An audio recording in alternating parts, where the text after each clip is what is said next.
I asked you to list the countries that you know that make wine, what would you say? Switzerland probably wouldn't be the first thing that comes to mind. Or Lebanon. Or Uruguay. Today, we're going to look at 3 wine countries that most people overlook. First, let's take a look at a country that's been making wine since woolly mammoths still roam the earth. Lebanon.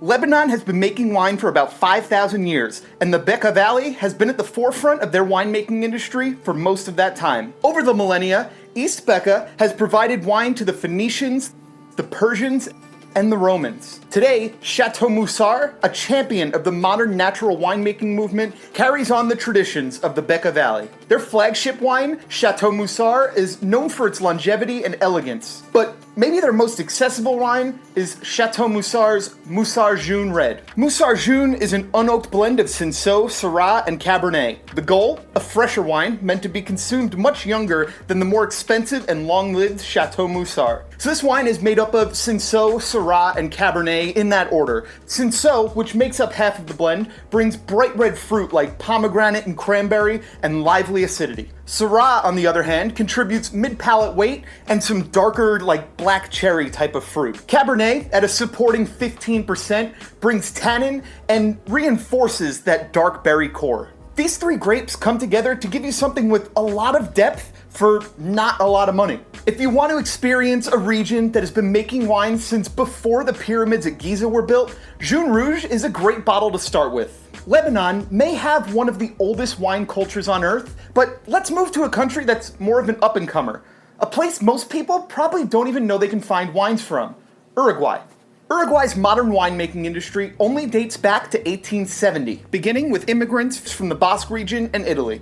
Their vineyards are mostly dedicated to 2 grapes, Albarino, the white that's known for making bright, lively wines from Galicia and Spain, and Tannat, a much less encountered wine originally from France that you don't see much outside of Uruguay these days. Bodegas Garzon, only founded in 2016, has quickly become the face of the Uruguayan wine industry. With a strong dedication to sustainability, Garzon has already won many awards in the last decade, including the 2018 New World Winery of the Year from Wine Enthusiast. While they make a variety of wines, their work with Tannat have produced some of the most defining wines of Uruguay. The 2023 Bodega Garzon Tannat Reserva was received well by critics, being ranked number 6 on Wine Spectator's Top 10 Values list of 2025, as well as receiving a pair of 91-point scores from Wine Spectator and James Suckling. With notes of black cherry and blackberry at a juicy core, it's supported by this irony mineral edge, and this bottle really shows off why Tannat is often called the Bloodstone grape.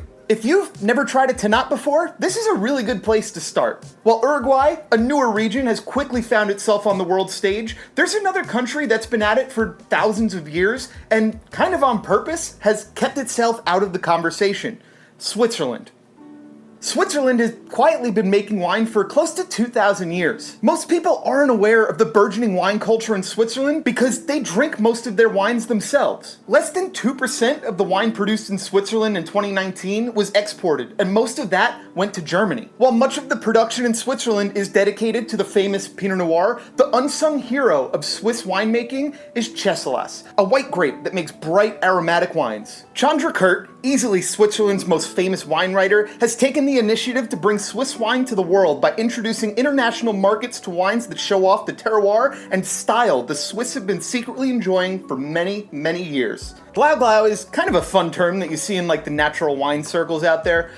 Basically, I don't know the exact definition, but it means chuggable, something you can put down real easy, quaffable, if you will. Chandra Kurt's Chasselas Glau Glau is a supremely drinkable, bright and aromatic white wine. This wine has racy acidity, citrus and green apple fruit notes, and a floral lift. For anyone who wants to understand why the Swiss keep most of their wines for themselves, this bottle is a must try. The world of wine is a lot bigger than most people think, and as changing climates and global trade change the landscape of wine, more and more hidden gems begin to show themselves and become available to consumers all over the world. If you want to try these wines for yourself, check out the link in the description. You can find all of these and maybe a couple others from these regions right there. And chances are, we can ship them straight to your door. Let me know down below, did you already know about the wines from these countries? Or are there any other countries that you think people should know about when it comes to wine? And don't forget to share this video with a friend, because wine is always better when you're sharing it with someone else.